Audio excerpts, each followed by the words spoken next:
Proclamation News and Gatherence. It's time for Proclamation News and Gatherence, so subscribe, stay tuned. And we're just getting more serious day by day. Welcome, and it's bona fide conservatism.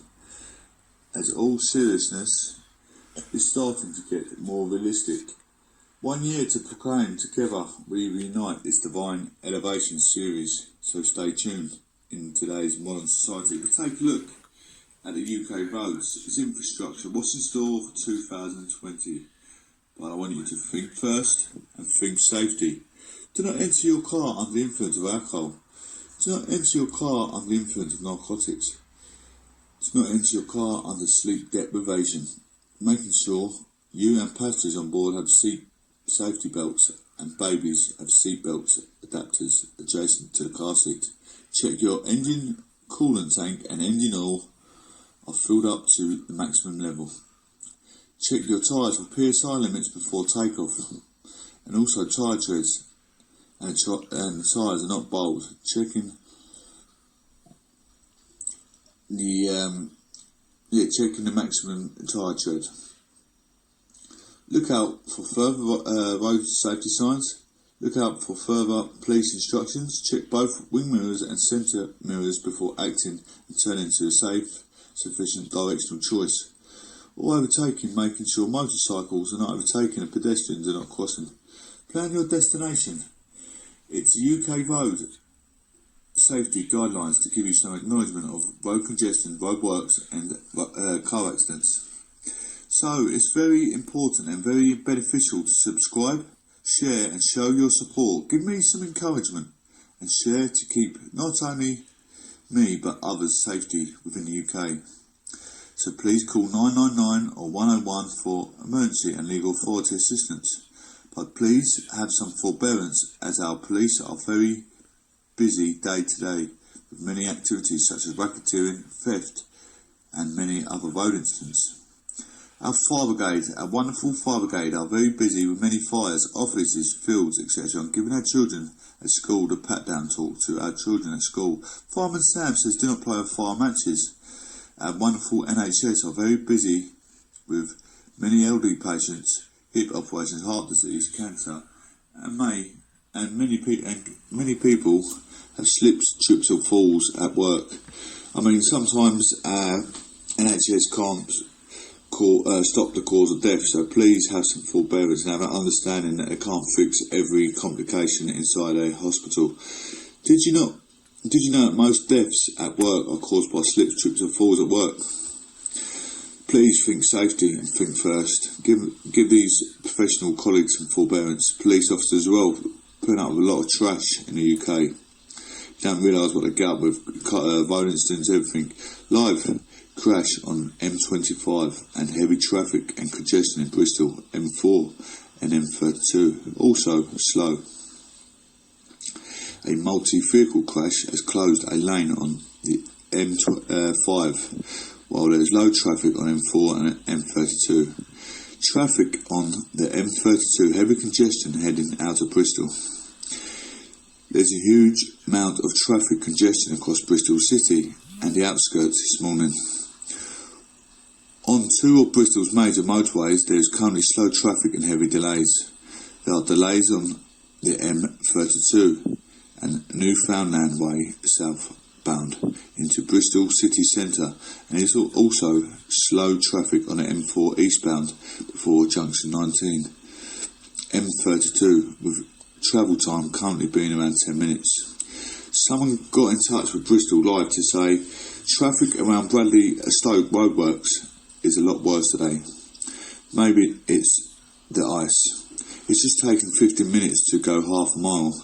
In addition to this, there is a three-wheel vehicle RTC on the northbound carriageway on the M5 from junction 17 to junction 16.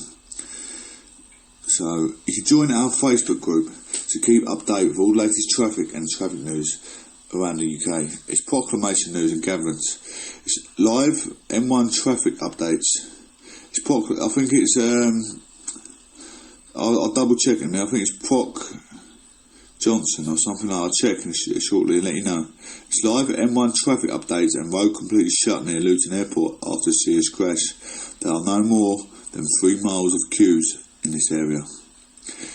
Cambridge Live traffic news. M1 northbound is closed after a serious crash this afternoon. The road is completely closed between Junction 8 for Hemel Hempstead and the Junction 9 for Redbourne.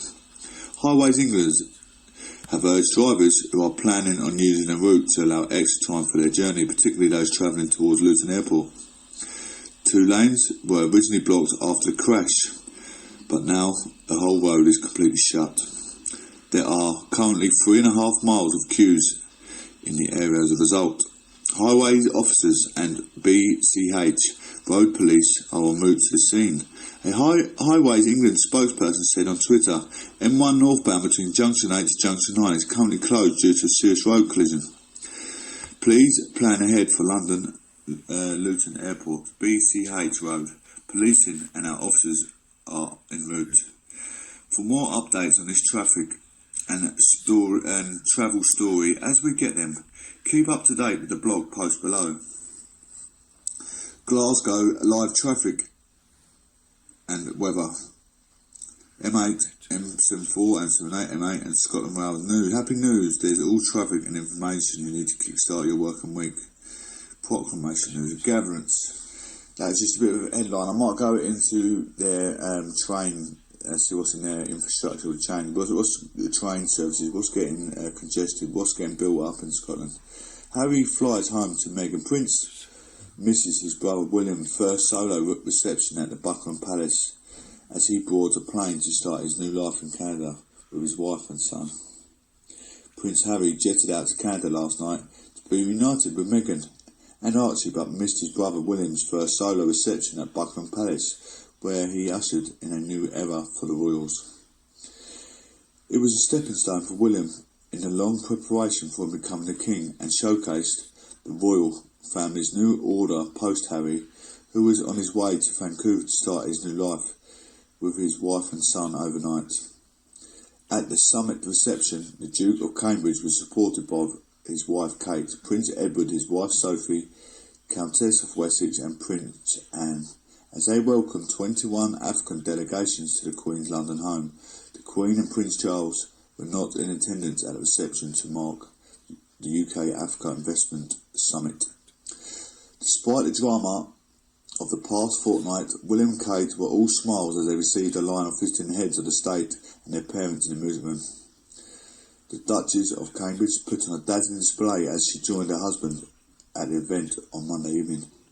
Looking resplendent in a glittering £410 gown from a high street store, needle and thread for the evening reception, a brand solo loved by Princess Beatrice, Countess of Wessex, who celebrated her 55th birthday, looking elegant in a red as she joined her husband Prince Edward 55 at the summit reception. With Prime Minister Boris Johnson also attended, along with African head of the state such as President of Rwanda Paul Kagame and Ivory Coast President Alassane Ouattara and Kenya's President Uhuru Kenyatta. I mean, Boris Johnson turned up. Imagine if he had Jeremy Corbyn. He's even too scared to go near the Queen just over Christmas. So I'm really, really overwhelmed with Boris Johnson as our Prime Minister. In a warm and personal speech, the Duke welcomed the heads of the state ministers from the 21 African nations, telling them, "My grandma is sorry not to be here this evening, but she has asked me to pass on her warmest wishes to you all." Meanwhile, Meghan looked without a care in the world as she was snapped taking her dogs for a walk with Archie, just a couple miles from the oceanfront home, where she has spent most of the past 2 months on Canada's Vancouver Island. Holding her 2 dogs, Black Lab Oz and a Beagle Guy on leashes. There was no sign of drama or Meg exit on the Duchess of Sussex's smiling face as she held her 8-month son on her chest in a baby carrier and awaited the imminent arrival of her husband. Proclamation news and Gatherence. Thank you all for tuning in. It's PNG Johnson on Facebook and also Proclamation News and Gatherence on YouTube. Please subscribe. It's Professor Johnson inside Westminster Abbey. It's live on Proclamation News and Gatherence today. Please stay tuned. Please subscribe. Please share. We're trying to make a change in the safety for the infrastructure. I do not drive, but I'm still thinking of safety of the youth for today and you watching in. Think first, think safety. Do not enter the vehicle under the influence of alcohol, narcotics or sleep deprivation. It's a must. And the world is at standstill waiting for you to sign the proclamation. Please sign the proclamation, please share and please subscribe.